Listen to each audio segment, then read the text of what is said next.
ایران کے صدر Masoud Pezeshkian نے ملک کے اندر تنقید کے بعد اپنے بیان کی وضاحت کر دی۔ نیا بیان سامنے آ گیا، کہا ایران نے اپنے دوست ہمسایہ ممالک پر نہیں بلکہ خطے میں امریکی فوجی اڈوں اور تنصیبات پر حملے کیے ہیں۔ ان تنصیبات اور فوجی اڈوں سے ایران کے خلاف جارحیت کی گئی۔ ان تنصیبات اور فوجی اڈوں کو وہ جائز اہداف سمجھتے ہیں، اپنے ملک کے دفاع اور مزاحمت کے لیے آخری سانس تک کھڑے ہیں۔ ایرانی علاقائی ریاستوں سے دوستانہ تعلقات چاہتا ہے، یہ خواہش امریکہ سے مقابلے میں ایران کے حق دفاع کی نفی نہیں کرتی۔ اس سے پہلے ایرانی صدر نے ٹیلی ویژن خطاب میں ایرانی حملوں میں نشانہ بننے والے پڑوسی ممالک سے معذرت کی تھی۔ کہا تھا فوجی کمانڈرز موجود نہیں تھے، اس لیے ایرانی مسلح افواج نے از خود فیصلے لیے تھے۔ اب عبوری قیادت کونسل کا فیصلہ ہے کہ ایران کسی پڑوسی ملک پر اس وقت تک حملہ نہیں کرے گا جب تک اس ملک کی سرزمین سے ایران پر حملہ نہ کیا جائے۔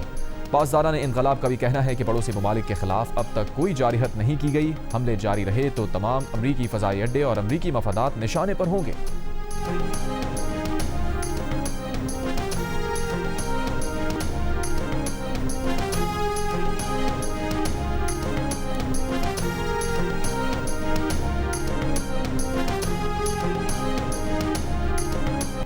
ایرانی صدر کے بیان کے بعد ایرانی پاسداران انقلاب کا بحرین کے الجفیر اڈے پر حملہ۔ ایرانی میڈیا کے مطابق ایران میں پانی کے پلانٹ پر حملے کے جواب میں بحرین میں امریکی فوجی اڈے کو نشانہ بنایا گیا۔ دن میں دبئی ایئرپورٹ پر بھی ڈرون حملہ، ڈرون مسافروں کی راہداری کے قریب گرا، خوش قسمتی سے کوئی زخمی نہیں ہوا۔ دبئی حکام کے مطابق ڈرون کا ملبہ ہٹایا گیا ہے، جزوی پروازوں کو لینڈنگ اور ٹیک آف کی اجازت بھی دے دی گئی ہے۔ ایرانی پاسداران انقلاب کے مطابق عرب امارات میں الزفرہ ایئر بیس پر بھی ڈرون حملہ کیا گیا۔ امریکی سیٹلائٹ مواصلاتی نظام، وارننگ ریڈار اور فائر کنٹرول ریڈار کو نشانہ بنایا گیا۔ دبئی مرینا کی ایک عمارت پر بھی ڈرون کا ملبہ گرا۔ اماراتی حکام کا کہنا ہے کہ ڈرون کو کامیابی سے روک لیا گیا۔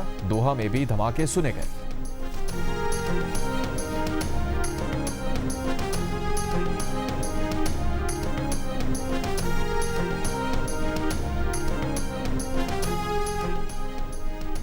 فیلڈ مارشل سید عاصم منیر کی سعودی عرب کے وزیر دفاع شہزادہ خالد بن سلمان سے ملاقات۔ ایران کے ڈرون اور میزائل حملوں کے بعد پیدا ہونے والی سیکیورٹی صورتحال پر گفتگو۔ حملوں کو روکنے کے لیے اسٹریٹجک دفاعی معاہدے کے تحت اقدامات پر تبادلہ خیال کیا۔ آئی ایس پی آر کے مطابق ملاقات میں امید ظاہر کی گئی کہ ایران سمجھداری اور دانشمندی کا مظاہرہ کرے گا۔ ایران کی محتاط حکمت عملی سے دوست ممالک کو بحران کے پرامن حل کی کوششوں میں مدد ملے گی۔ ملاقات میں علاقائی سیکیورٹی اور دوستی کے فروغ کے لیے تعاون مضبوط کرنے پر اتفاق ہوا۔ زور دیا گیا کہ بلا وجہ جارحیت خطے کی سیکیورٹی اور استحکام کے لیے خطرہ ہے۔ بلا وجہ حملے امن کے لیے مذاکرات کے امکانات کو محدود کرتے ہیں، بحران کو بڑھاتے ہیں۔ امریکی صدر ٹرمپ نے ایران کی پڑوسی ممالک سے معذرت کا کریڈٹ خود لے لیا۔ کہا یہ معذرت ایران نے مسلسل امریکی اور اسرائیلی حملوں کی وجہ سے کی ہے۔ ایران بری طرح مار کھا رہا ہے۔ ہزاروں برسوں میں یہ پہلا موقع ہے کہ ایران کو مشرق وسطیٰ کے ممالک سے شکست ہوئی۔ اب مشرق وسطیٰ کا ہارا ہوا ملک ہے۔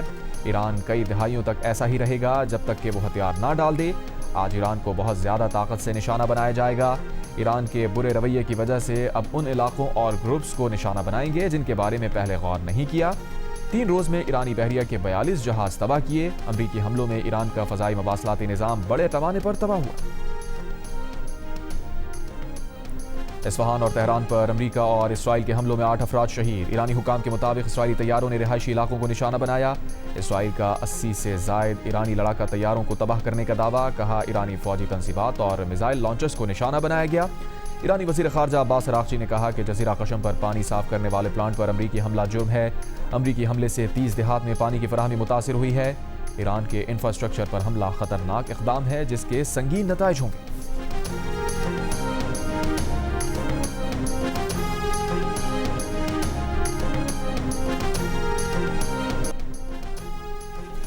اسرائیل پر ایران کے حملے، تل ابیب اور وسطی اسرائیل میں سائرن بج اٹھے۔ اسرائیلی فوج کا کہنا ہے کہ ایران سے اسرائیل پر میزائل داغے گئے۔ بغداد ایئرپورٹ کے نزدیک امریکی فوجی اڈے اور بصرہ میں امریکی آئل کمپلیکس پر ڈرون حملہ۔ عراق کے شہر اربل میں امریکیوں کے ممکنہ زیر استعمال ہوٹل پر ایران کا حملہ۔ اردن کا 2 ایرانی میزائل فضا میں ہی تباہ کرنے کا دعویٰ۔ اردن کی فوج کا کہنا ہے کہ ایران نے اردن میں اہم تنصیبات کو براہ راست نشانہ بنایا ہے۔ ایرانی میزائل اور ڈرون اردنی سرزمین سے گزر نہیں رہے تھے بلکہ اردن کے اندر اہم تنصیبات کو نشانہ بنایا گیا۔ ایرانی پاسداران انقلاب نے آبنائے ہرمز میں مارشل آئی لینڈ کے پرچم والے ٹینکر کو بھی نشانہ بنایا۔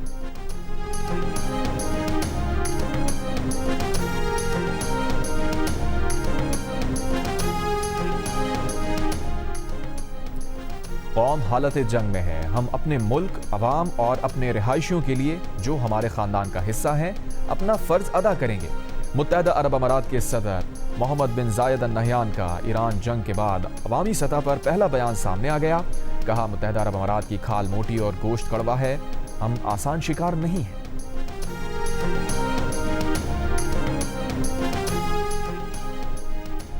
امریکی فوج کی ایک بڑی تربیتی مشق اچانک منسوخ. مشرق وسطی میں ممکنہ تعیناتی کی قیاس آرائیاں. امریکی اخبار کے مطابق امریکی فوج نے ایلیٹ ایئر بورن ڈویژن کے ہیڈ کوارٹر کی بڑی تربیتی مشق اچانک منسوخ کر دی ہے. عملے کو لوزیانہ جانے کے بجائے نارتھ کیرولائنا میں ہی رہنے کا حکم دیا گیا. 4 سے 5 ہزار فوجیوں پر مشتمل بریگیڈ 18 گھنٹوں کے اندر تعیناتی کے لیے تیار. واشنگٹن پوسٹ کے مطابق امریکی فوج جلد ہی اسی ڈویژن کے ایک ہیلی کاپٹر یونٹ کی مشرق وسطی میں پہلے سے طے شدہ تعیناتی کا اعلان کرنے والی ہے. رپورٹ کے مطابق امریکی عوام کی بڑی تعداد زمینی فوج بھیجنے کے خلاف ہے. سروے کے مطابق صرف 12% امریکی اس کے حامی جبکہ 60% مخالف ہیں.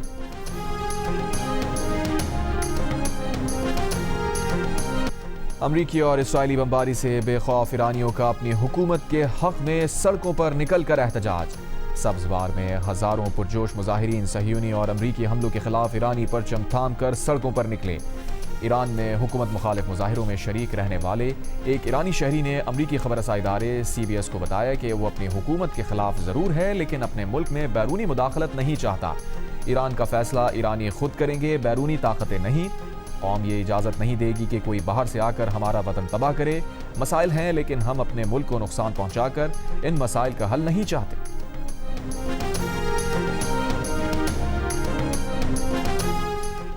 I was in the protest, but I am not going to allow anybody else to come and destroy my homeland because I am against my government. It's my problem. I cannot stand that. The issue that my friends outside of Iran, they are trying to bring war to the country to change the regime so that they can come back to Iran. I am not going to resolve those problems with damaging my country. Iran پر بڑے پیمانے پر حملے سے بھی ملک کی موجودہ حکومت کو ہٹانا ممکن نہیں ہوگا. امریکہ کی 18 انٹیلیجنس ایجنسیز کی مشترکہ رپورٹ. نیشنل انٹیلیجنس کونسل کے مطابق ایران کی مذہبی اسٹیبلشمنٹ نظریاتی ہے اور امریکی سامراج کی مزاحمت اس کا نظریہ ہے. ایران کی اپوزیشن منقسم ہے اور ایرانی حکومت کا مقابلہ کرنے کے لیے ایران میں کوئی قوت موجود نہیں.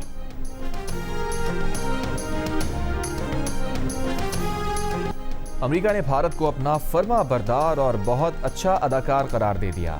امریکی وزیر خزانہ اسکاٹ بیسنٹ نے کہا ہے کہ جب امریکہ نے بھارت سے کہا کہ روسی تیل خریدنا بند کر دو تو بھارت نے بند کر دیا. اب ہم بھارت کو روسی تیل خریدنے کی اجازت دے رہے ہیں. امریکی وزیر خزانہ کے بیان پر بھارتی اپوزیشن کانگریس نے وزیر اعظم مودی سے جواب طلب کر لیا. کہا آج ایک کمزور وزیر اعظم کی وجہ سے امریکہ کھلم کھلا ہمیں کس چیز کی اجازت دینے کی بات کر رہا ہے. بھارت کے عوام کسی دوسرے کے اسکرپٹ پر چلنے والے اداکار نہیں. اس معاملے پر وزیر اعظم مودی کی خاموشی بھارتیوں کے کان پھاڑ رہی ہے. بھارتی عوام مودی سے وضاحت چاہتے ہیں.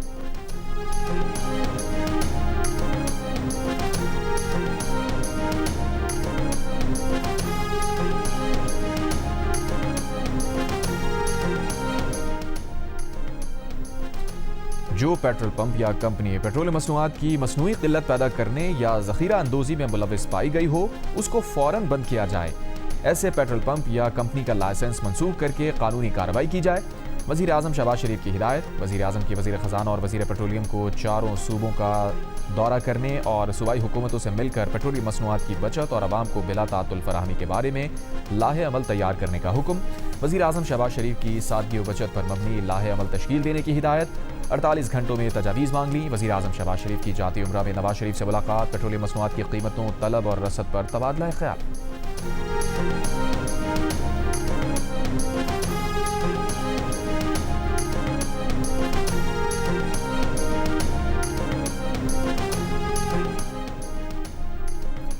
پیٹرولیم مصنوعات کی قیمتوں میں اضافے پر حکومتی اتحادیوں اور دیگر سیاسی جماعتوں کا تشویش کا اظہار. پیٹرولیم لیوی اور ٹیکسز میں کمی کا مطالبہ. پیپلز پارٹی کی شازیہ مری بولیں پیٹرولیم مصنوعات کی قیمتوں میں اضافہ عوام پر بڑا معاشی بوجھ ہے. سینیٹر وقار مہدی نے کہا قیمتوں میں اضافے سے عوام کی قوت خرید ختم ہو جائے گی. سینیٹر آصف کرمانی نے پیٹرول کی قیمت میں اضافہ ناجائز اور عوام پر ظلم قرار دے دیا. امیر جماعت اسلامی حافظ نعیم الرحمان نے کہا پیٹرول اور ڈیزل کی قیمت میں 55 روپے فی لیٹر اضافہ کر کے سارا بوجھ عوام پر ڈال دیا گیا۔ سابق چیئرمین سینٹ رضا ربانی نے کہا حکومت اونچے میناروں میں رہتی ہے، عام آدمی کی حالت زار سے بے خبر ہے۔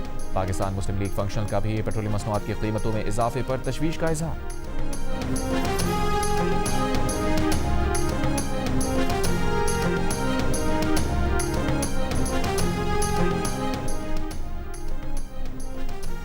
وزیر دفاع خواجہ آصف نے کہا ہے کہ مشرق وسطیٰ اور ایران کی کشیدہ صورتحال نے عالمی معیشت کو ہلا کر رکھ دیا ہے۔ آبنائے ہرمز کی بندش کے باعث چند دنوں میں پیٹرولیم مصنوعات کی قیمتیں آسمان پر ہیں۔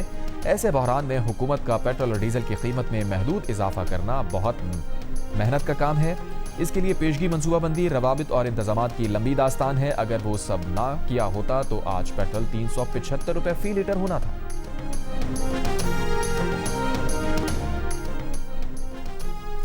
پیٹرولیم مصنوعات کی قیمتوں میں اضافے کے بعد پاکستان ریلویز نے بھی کرائے بڑھا دیے۔ مال گاڑیوں کا 20%، مسافر ٹرین اے سی کلاس کا 10% اور اکانومی کلاس کا کرایہ 5% بڑھا دیا گیا۔ حکومت نے کمرشل طیاروں کے لیے جیٹ فیول کی قیمت میں 154 روپے فی لیٹر اضافہ کر دیا۔ ایئر لائنز کے کرایوں میں 5000 روپے تک کا اضافہ متوقع۔ لاہور کی مارکیٹس میں پھلوں کی قیمتیں بڑھا دی گئیں۔ دکانداروں نے مزید اضافے کا اشارہ بھی دے دیا۔ دوسری جانب جامعہ کراچی میں پیر سے صبح کی کلاسز آن لائن کرنے کا فیصلہ۔ انتظامیہ کے مطابق پیٹرولیم مصنوعات کی قیمتوں میں اضافے سے ٹرانسپورٹ مسائل کا خدشہ ہے۔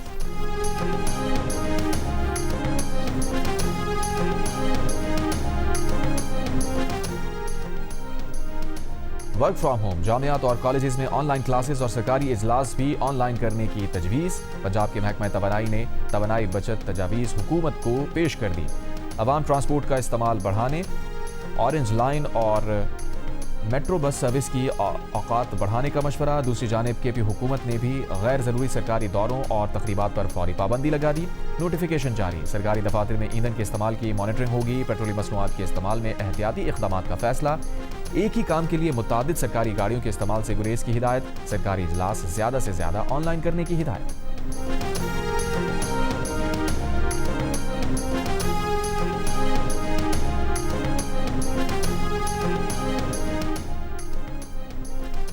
میں جی ایچ کیو حملہ کیس میں پی ٹی آئی کے عمر ایوب، زرتاج گل، مراد سعید، شبلی فراز اور حماد اظہر سمیت 47 افراد مجرم قرار۔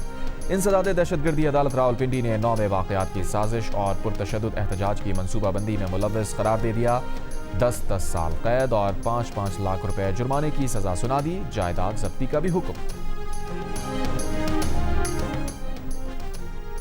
افغانستان کی بلا اشتعال کارروائی کے خلاف پاک فوج کا آپریشن غضب للحق جاری۔ سیکیورٹی ذرائع کے مطابق پاک افغان بارڈر پر شمالی وزیرستان میں فضائی کارروائی میں افغان طالبان کی متعدد پوسٹ تباہ۔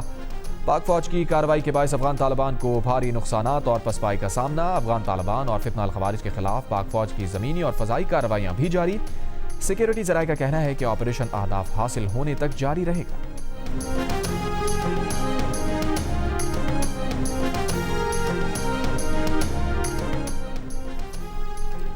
سیکیورٹی فورسز کے بلوچستان کے علاقے ہرنائی اور بسیمہ میں انٹیلیجنس بیسڈ آپریشن۔ بھارتی پراکسی فتنہ الخوارج اور فتنہ الہندوستان سے تعلق رکھنے والے 15 دہشت گرد ہلاک۔ آئی ایس پی آر کے مطابق ہلاک دہشت گرد متعدد دہشت گرد کارروائیوں میں ملوث اور سیکیورٹی فورسز کو مطلوب تھے۔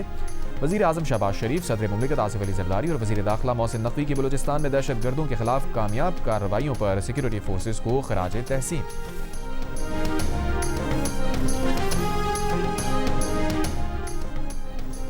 جنوبی وزیرستان لوئر کے وانا رستم بازار میں بارودی مواد کا دھماکہ، 2 پولیس اہلکار شہید، 4 پولیس اہلکاروں سمیت 31 افراد زخمی۔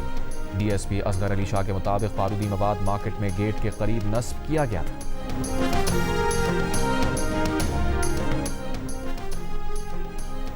وفاقی وزیر داخلہ محسن نقوی کا سعودی وزیر داخلہ شہزادہ عبدالعزیز بن سعود کو ٹیلی فون۔ وزیر داخلہ محسن نقوی کی سعودی عرب پر حالیہ حملوں کی مذمت۔ دونوں وزراء نے موجودہ صورتحال پر تبادلہ خیال کیا۔ شراکت داری کے فریم ورک کے اندر تعاون مضبوط بنانے کے عزم کا اعادہ۔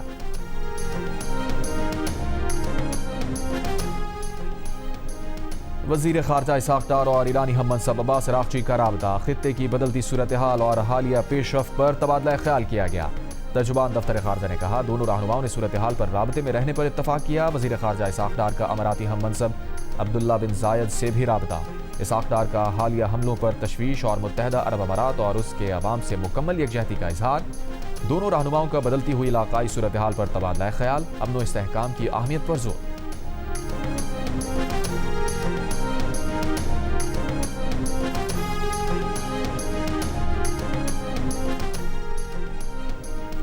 مری سے ملحقہ دریا گلی کے جنگل میں آگ لگ گئی، بڑے رقبے کو اپنی لپیٹ میں لے لیا۔ پنجاب کی سینئر وزیر مریم اورنگزیب نے کہا شدید آگ پر فوری کارروائی سے قابو پا لیا گیا۔ ریسکیو 1122 فائر بریگیڈ، ضلع انتظامیہ، پولیس اور محکمہ جنگلات نے فوری کارروائی کی۔ آگ لگنے کے واقعے کی تحقیقات ہوگی، وجوہات کا پتہ لگایا جائے گا۔ سینئر صوبائی وزیر نے متعلقہ محکموں کے افسران اور عملے کو بروقت کارروائی پر سراہا۔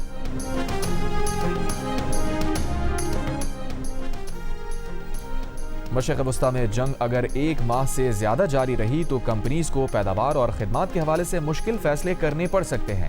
امریکی جریدے بلومبرگ نے خبردار کر دیا، کہا دبئی اور ابوظہبی میں سپلائی چین متاثر ہو رہی ہے۔ صورتحال نے خلیج کو عدم استحکام کا شکار کر دیا ہے۔ ایرانی حملوں کا سب سے زیادہ نشانہ بننے والے ملک متحدہ عرب امارات میں کاروباری حلقے بشمول معروف سرمایہ کاروں نے امریکہ پر تنقید بھی شروع کر دی۔ متحدہ عرب امارات نے امریکہ میں $1.4 کھرب کی سرمایہ کاری کا وعدہ کیا ہوا ہے۔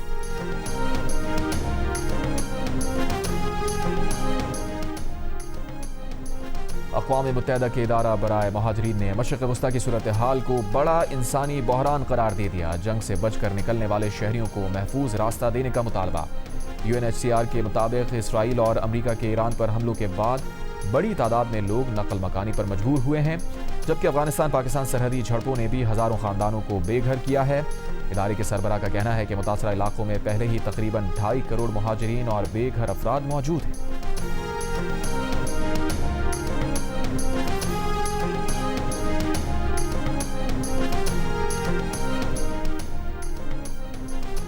امریکہ نے کانگریس کی منظوری کے بغیر اسرائیل کو مزید $15 کروڑ کے بم بیچنے کا فیصلہ کر لیا۔ محکمہ خارجہ کے مطابق اسرائیل کو فوری فروخت امریکہ کی قومی سلامتی کے مفاد میں ہے، اس لیے کانگریس سے منظوری درکار نہیں۔ اسرائیل نے 1,000 پاؤنڈ وزنی 12,000 بم خریدنے کی درخواست کی ہے۔ دوسری جانب امریکی اسلحہ ساز کمپنیز نے جدید ہتھیاروں کی پیداوار 4 گنا بڑھانے کا فیصلہ کر لیا۔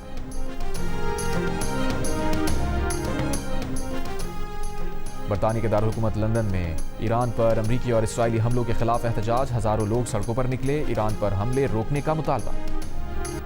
امریکی صدر ٹرمپ کا ایران کو روسی انٹیلیجنس ملنے کے سوال کا جواب دینے سے گریز، صحافی کو جھڑک دیا، سوال کو بے وقوفانہ قرار دے دیا۔ گزشتہ روز امریکی اخبار نے دعویٰ کیا تھا کہ روس مشرق وسطیٰ کی جنگ میں شامل ہو گیا ہے۔ روس نے ایران کی بالواسطہ مدد شروع کر دی ہے۔ جدید روسی سیٹلائٹ سے حاصل معلومات کی بنا پر ایران نہ صرف امریکی اور اتحادی فضائی دفاعی نظام کو عبور کر رہا ہے، بلکہ انتہائی مہارت اور درستگی کے ساتھ اہداف پر نشانے بھی لگا رہا ہے۔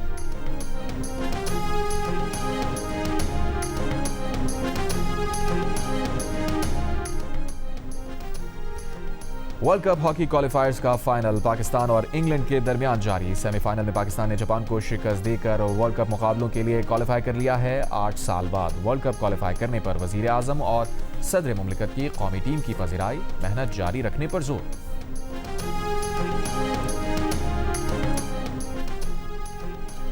ورلڈ کپ فائنل سے پہلے بھارتی ٹیم کو توہمات نے گھیر لیا۔ ٹیم نے ہوٹل بدل لیا، پہلے جب بھی اس ہوٹل میں رکے تو ورلڈ کپ فائنل ہارے، سپر 8 کا میچ ہارے، یہاں نہیں رکنا۔ بھارتی ٹیم T20 ورلڈ کپ کا فائنل آج احمد آباد میں نیوزی لینڈ سے کھیلے گی۔ فائنل کے لیے بھی بلیک پچ پر کھیلنے سے گریز، اس لیے کہ پہلے بلیک پچ پر انہیں جنوبی افریقہ نے ہرا دیا تھا۔ فائنل ریڈ پچ پر کھیلا جائے گا۔ سیمی فائنل سے پہلے بھارتی ٹیم نے چاند گرہن کے اثرات سے بچنے کے لیے پریکٹس سیشن تاخیر سے شروع کیا تھا۔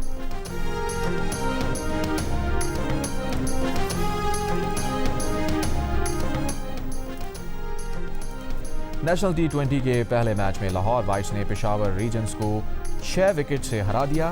پشاور ریجنز نے پہلے کھیلتے ہوئے 167 رن بنائے۔ لاہور وائٹس نے ہدف 3 اوور پہلے حاصل کر لیا۔ فرحان یوسف 61 رنز بنا کر ناٹ آؤٹ رہے۔